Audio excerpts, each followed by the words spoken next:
फरमाते हैं कि मैं ना मजदूर लेने गया, बगदाद के चौक में मजदूर बैठे होते थे, तो मेरी उन मजदूरों में से ना एक नौजवान बच्चे पे नजर पड़ी। बड़ा कमजोर सा वजूद था, लेकिन चेहरे पर इबादत का निशान था। माथा बताता था कि नमाज का बड़ा ख्याल रखता है। मैं उसके करीब गया। चेहरे भी बड़ा कुछ बताते हैं ना, चेहरों में भी बड़ी रानाई होती है। फरमाते हैं मैं करीब गया, मैंने उसको कहा बेटे मजदूरी करोगे? तो कहने लगा मजदूरों में बैठा हूं तो हुजूर मजदूरी के लिए ही तो बैठा हूं। तो मैंने कहा कि चलो फिर। कहने लगा नहीं मेरी कुछ शर्तें। मैंने कहा बताओ। कहने लगा पहली शर्त यह है कि लोग 4 दिनार दिहाड़ी लेते हैं, मैं 3 दिनार लूंगा। मैंने कहा यार भाई तो बड़ी बेहतरीन है, बाकी भी इस तरह की रख ले। उसने कहा हुजूर दूसरी शर्त यह है कि मैं आपकी मुकम्मल बात मानूंगा, लेकिन जब अजान हो जाएगी फिर आपकी नहीं सुनूंगा। तीसरी बात उसने ये की कि हुजूर मैं आपके घर में काम करूंगा पर आपके किसी सवाल का जवाब नहीं दूंगा। कहते मैंने कहा यार तू बड़ा अजीब है, शर्तें तो मालिकों की होती हैं। कहने लगा जी बहरहाल मैं शर्तें लगा के जाता हूँ। फरमाते मैं उसे घर ले आया, काम मैंने उसको बताया, तो जो काम मजदूर सारे दिन में करता है ना उसने 2 घंटे में ही कर दिया। हमारे मजदूर सिगरेट पीने में भी तो आधा घंटा लगाते हैं, वो चाय पीने जाएं तो पौना घंटा। वहां उनको भी तो दयानतदारी करनी चाहिए कि नहीं करनी चाहिए? ने मुआहदा किया है ना जी, तो पूरा उतरना चाहिए ना। कहते 2 घंटे में। अब काम जब बंदा शुरू कराता है तो काम और निकल आता है। कहते काम मैंने उसको और बता दिया, वो करने लगा। उसने मिट्टी निकाल के रखी थी बाहर रास्ते में, तो अजान हो गई जोर की। उसने वहीं कुदाल छोड़ी कही और चलने लगा। तो मेरा बेटा कहने लगा इसको जरा बराबर कर दो। कहने लगे चुप कर जा, तेरे बाप से बात हुई थी, जब अजान होती है तो मैं किसी और की नहीं सुनता, सिर्फ अल्लाह रसूल की सुनता हूँ। कहते मस्जिद चला गया, नमाज पढ़ के आया तो दोपहर का वक्त था। मेरी बीबी कहने लगी इसको को खाना खा ले। कहते हमने कहा खाना खा लो, तो कहने लगा मैंने रोजा रखा हुआ, रमजान भी नहीं था, नफली रोजा रखा हुआ।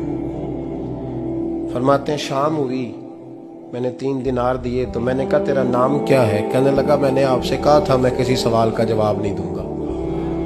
वो चला गया। अगले दिन मैं फिर लेने गया उसे, काम कुछ और निकल आए, तो लोगों ने बताया वो सिर्फ हफ्ते वाले दिन आता है।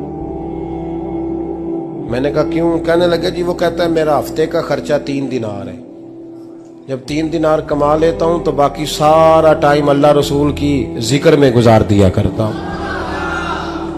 फरमाते हैं अजीब। अगले हफ्ते मैं फिर लेने गया, मैंने पूरा हफ्ता इंतजार किया कि काम उसी से कराना है। मैं जब गया तो मैंने कहा चलो। कहने लगा मेरी शर्तें याद है ना? और मैंने कहा याद है भाई साथ चल। फरमाते हैं काम कराया, 2-3 हफ्ते वो आता रहा। एक हफ्ते में गया तो लोगों ने कहा हुजूर आज नहीं आया। क्यों? कहने लगे बीमार हो गए। कहाँ घर है? कहने लगे बगदाद के कब्रिस्तान के पीछे जो कच्ची आबादी है उसमें रहता है। फरमाते मैं गया, दरवाजे पे दस्तक दी तो कहने लगा हुजूर आप हैं? दरवाजा खोला है, आ जाइए। फरमाते हैं मैं अंदर गया तो मैंने कहा तुम्हें कैसे पता चला मैं आया हूँ? कहने लगा हुजूर अल्लाह वाले हो, आप नहीं आना था, वरना अमीर तो गरीबों का पता लेने कोई नहीं आते। कहते मैं करीब गया तो कहने लगा मैं आपका इंतजार कर रहा था, तेज बुखार है, तप रहा। जेब से कुछ पैसे निकाले, कहने लगा ये पैसे रख लें। एक अंगूठी निकाली, कहने लगा हुजूर आज रात को मेरा इंतकाल हो जाएगा, इन पैसों का कफन खरीद के सुबह जनाजा पढ़ के मुझे दफन कर देना, और जब दफन करो तो ये अंगूठी लेके असर के बाद हारून रशीद के पास जाना। आप उसे कहना मैंने मिलना है पर वो आपको टाइम नहीं देगा।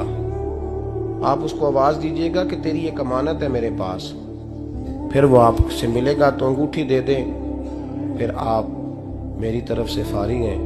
हजरत फरमाने लगे तेरा नाम?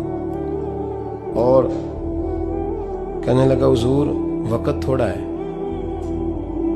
आज रात मैंने जाना है, बड़ी लंबी माफी मांगनी है रब करीम से, अगर मुनासिब समझे तो मुझे अपने रब से तन्हाई कर दे।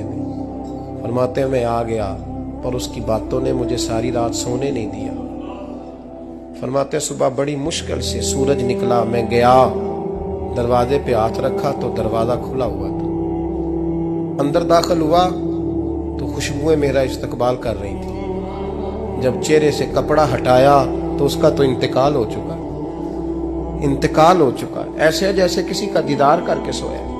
कहते मैं तो 2 आदमी ले गया था जनाजे पे, पर पता नहीं दुनिया किधर किधर से आई, कहां कहां से। अखा जदों मीटियां जमाना मैनू रोवेगा, अपना ते अपना बेगाना मैनू रोवेगा। फरमाते हैं मैं तो 2 बंदे ले गया था, पर पता नहीं मखलूक कहां कहां से आई। जनाजा पड़ा, दफन किया। हारून रशीद के पास में असर के बाद गया, मैंने बुलाना चाहा पर बादशाह था, मेरी तरफ देखा ही नहीं। मैंने उसको कहा तेरी एक अमानत मेरे पास है। फरमाते हैं वो मुझे कोने पे ले गया, क्या बात है, कमरे में बुलाया, मैंने अंगूठी दी। हारून रशीद तो चीखे मारने लगा, कहने लगा अंगूठी वाला कहाँ है? मैंने कहा वो तो इंतकाल कर गया। कहने लगा मुझे कब्र पे ले चल। कहते मैं कब्र पे लाया तो वो लेट गया, तड़प के रोने लगा। मैंने कहा मेरा कलेजा फट जाएगा, ना उसने कुछ बताया ना तूने बताया, ये कौन था? तो हारून रशीद कहने लगा ये मेरा बेटा था। मैंने कहा तेरा बेटा और मजदूर? कहने लगा हुजूर ये हजरत दाऊद ताई के पास बैठा करता था, उनका मुरीद था, मुझे रोज कहता था अब्बा तूने बड़ी दुनिया इकट्ठी कर ली है, मरते वक्त तुझसे टांगे समेटी नहीं जाएंगी, इतना हिसाब नहीं तू दे सकेगा। मैं इसको समझा देता, इसकी अम्मा समझा देती। ये रोज हमें कहता छोड़ दो, आ जाओ अल्लाह रसूल की बारगाह में झुक जाएं। हम समझ। एक दिन ये चला गया, कहने लगा फिर तुम्हारा रास्ता और है और मेरा रास्ता और है। ये सोने की अंगूठी गलती से इसके पास रह गई, गलती से हीरे की अंगूठी चली गई। कहने लगा देखो मेरे बेटे ने आज वो भी वापस कर दी है। फिर तड़प के कहने लगा हारून रशीद था तो ये मेरा बेटा, पर मेरा मुर्शद निकला, मेरा पीर निकला। भाई जिंदगी तो बड़ी थोड़ी है ना।